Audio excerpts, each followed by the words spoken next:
Merci d'être avec nous sur Al24 News au sommaire de l'actualité de ce samedi 22 juillet.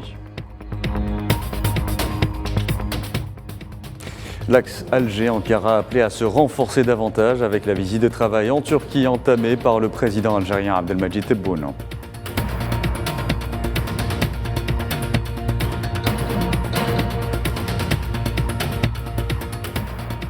Près de 97% des Maliens adhèrent au nouveau projet de constitution selon les résultats définitifs proclamés par la Cour constitutionnelle.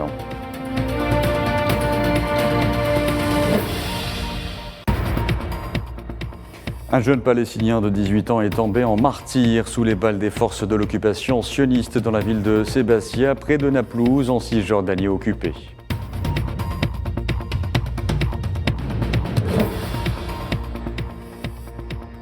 Et puis l'Irak, l'Iran et le Liban, théâtre de nombreuses manifestations pour dénoncer l'autorisation accordée par les autorités suédoises à des actes de profanation du Coran.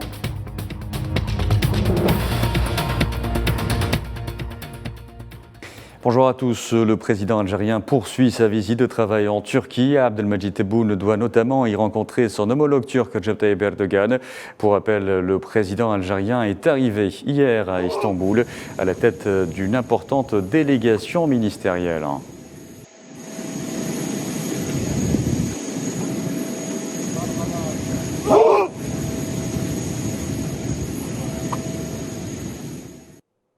Sur le plan économique et afin d'atteindre les 10 milliards de dollars d'échanges commerciaux, les relations algéro-turques se sont accélérées ces dernières années avec le renforcement et la diversification des domaines de coopération bilatérale et l'intensification des visites officielles entre responsables des deux pays, ayant permis notamment d'établir un partenariat pérenne et global.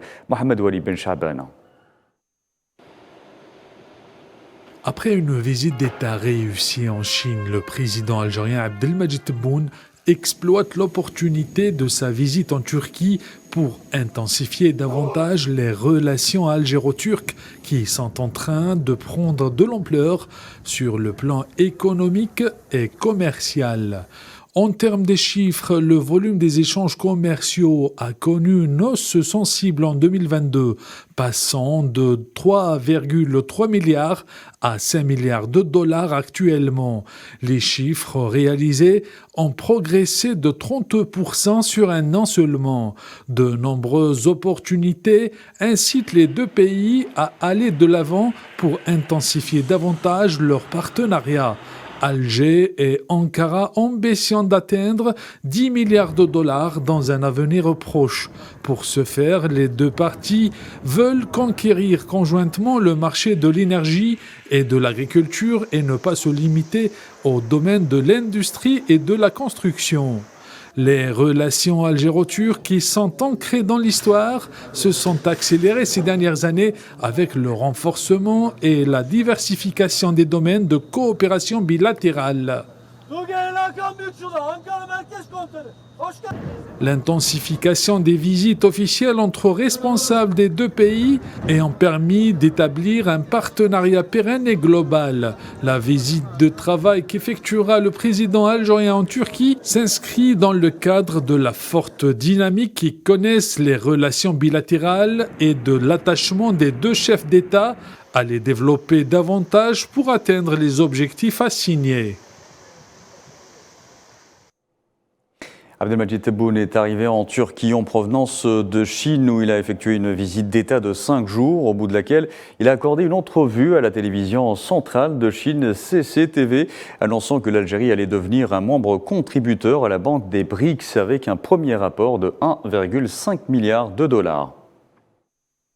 العالم تاع البريكس يساعدنا أكثر وبهذه المناسبة طالبنا رسميا الانضمام لمنظمة البريكس وانضمامنا رسميا إلى بنك البريكس وراسلنا السيدة المديرة رئيسة البرازيل سابقة أن نكون أعضاء في مساهمين في بنك البريكس والمساهمة الأولى نتاعنا ستكون ب1.5 مليار دولار. Dans notre dossier économique également, l'Inde et les Émirats arabes unis ont convenu de régler leurs échanges commerciaux en monnaie nationale respective.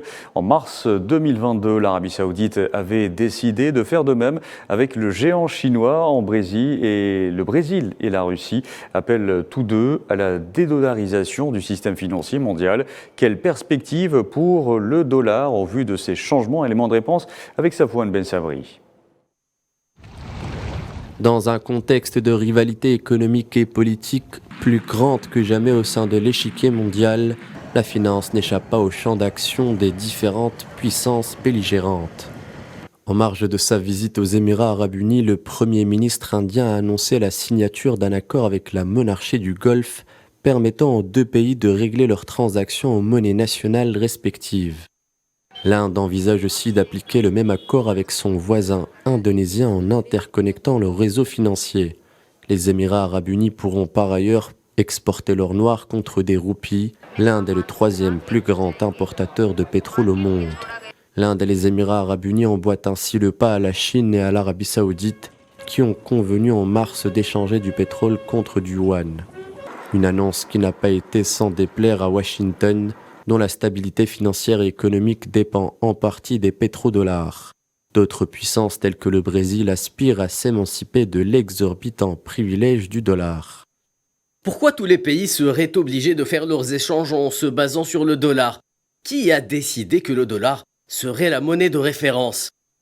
Le dollar reste le fer de lance de l'économie américaine, permettant aux États-Unis d'exercer une pression exceptionnelle sur les pays utilisant sa monnaie, par la voie de l'extraterritorialité du droit américain, qui implique que quiconque a recours au billet vert est soumis à la législation américaine. Une pression dont aimeraient se défaire de plus en plus de nations aux quatre coins du globe, craignant de tomber sous les coups des sanctions américaines. Le processus de dédollarisation de l'économie et de la finance mondiale semble désormais inexorable.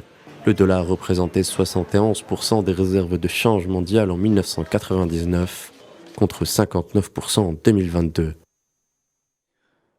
Je vous disais en titre, les Maliens largement favorables au nouveau projet de constitution. Le référendum constitutionnel organisé le 18 juin dernier a recueilli 96,91% de oui contre un peu plus de 3% de non pour un taux de participation de 38,23% selon les résultats définitifs à Bamako proclamés donc par la Cour constitutionnelle.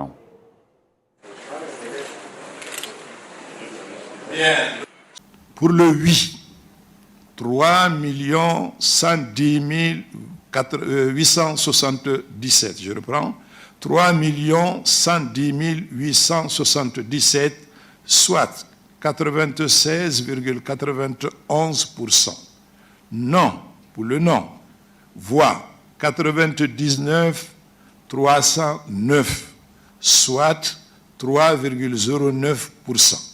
Il apparaît que le projet de constitution soumis au corps électoral les 11 et 18 juin 2023 a été adopté par le dit corps électoral.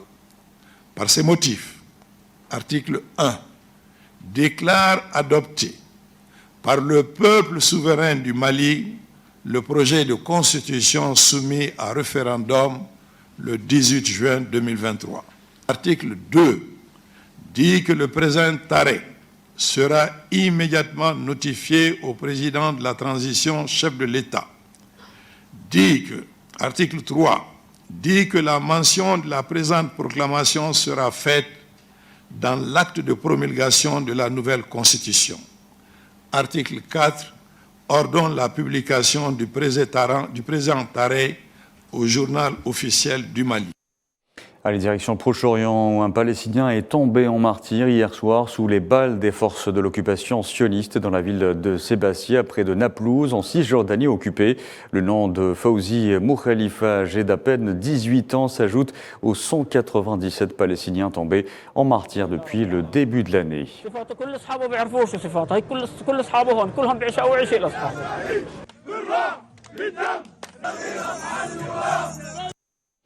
Vous en parlez en titre également. Plusieurs manifestations ont eu lieu hier en Irak, Iran et au Liban pour dénoncer l'autorisation accordée par les autorités suédoises à des actes honteux de profanation du Saint-Coran, ce qui a provoqué une vague d'indignation et des réactions diplomatiques en cascade, appelant Stockholm à y mettre fin. Amal Amazian Zitouni.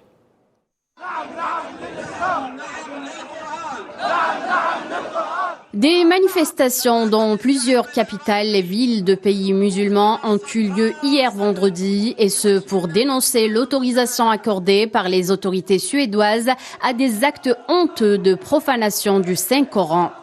Des vagues d'indignation et des réactions diplomatiques en cascade ont appelé Stockholm à y mettre fin. À Bagdad, des centaines de personnes ont manifesté après la prière du vendredi, mais aussi dans la ville de Nasiriyah et à Najaf. Ils sont descendus dans la rue pour dire non à la Suède et dire oui au Coran et oui à l'Irak. Fin juin dernier, la Suède a déjà été le théâtre d'un autodafé devant la plus grande mosquée de Stockholm en pleine célébration de la fête religieuse musulmane de l'Aïd el-Adha. Cette fois-ci, le Saint-Coran a été piétiné et mis en pièces devant l'ambassade d'Irak. Face à cette crise diplomatique entre la Suède et l'Irak, l'ambassadrice suédoise a été expulsée. De son côté, le président de l'autorité irakienne des médias et des télécommunications, Ali El-Moayed, a suspendu la licence d'exploitation de la société suédoise Ericsson sur le territoire irakien. À l'image de Bagdad, des centaines de manifestants brandissent des drapeaux iraniens et des exemplaires du Saint-Coran sont sortis à Téhéran ainsi qu'à Beyrouth. De leur côté, l'Arabie saoudite, l'Iran et la Jordanie ont convoqué les représentants des missions diplomatiques suédoises dans leur pays. La Turquie a également condamné la profanation ignoble du Saint-Coran, exhortant la Suède à prendre des mesures dissuasives pour éviter tout nouvel acte similaire qui porte atteinte à l'islam et à ses milliers de fidèles. La diplomatie britannique n'est pas en reste. Elle a dénoncé l'autodafé et la profanation du Coran à Stockholm, y voyant des actes profondément insultants et totalement inappropriés. Pour sa part, l'Organisation de coopération islamique a exhorté Stockholm à cesser de délivrer des autorisations de rassemblement à des groupes et individus extrémistes.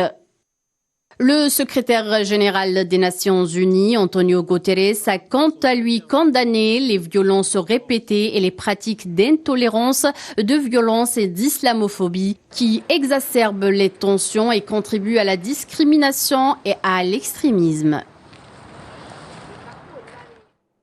Dans le reste de l'actualité de ce samedi, la circulation routière sur le pont reliant la Russie à la péninsule de Crimée a été temporairement bloquée ce samedi, selon les autorités sur une chaîne Telegram officielle. Les raisons de cet arrêt de la circulation n'ont pas été précisées. Pour rappel, le pont de Crimée a été endommagé lundi par des explosions qui ont fait 2 morts. Le mercure continue de s'affoler dans plusieurs contrées de la Terre. Une vague de chaleur inédite continue de sévir, notamment en Europe. Les températures sont extrêmes en Grèce, notamment atteignant les 45 degrés. La canicule a contraint les autorités à prendre des mesures exceptionnelles pour les touristes sur les sites archéologiques qui doivent fermer leurs portes aux heures les plus chaudes. En raison des horaires réduits, c'est l'affluence des grands jours au pied de l'Acropole.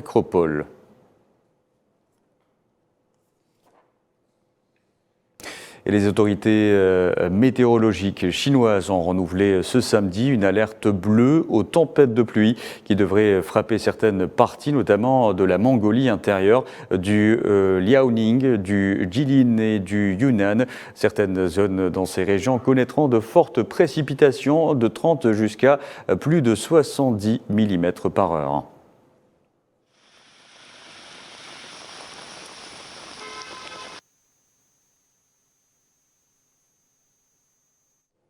Voilà, c'était la dernière information de ce journal. Merci à vous de l'avoir suivi. Vous pouvez revoir ce programme sur le site d'Al24 News ou à travers nos différentes plateformes en scannant le QR code qui s'affiche en bas de votre écran. Excellent après-midi à tous.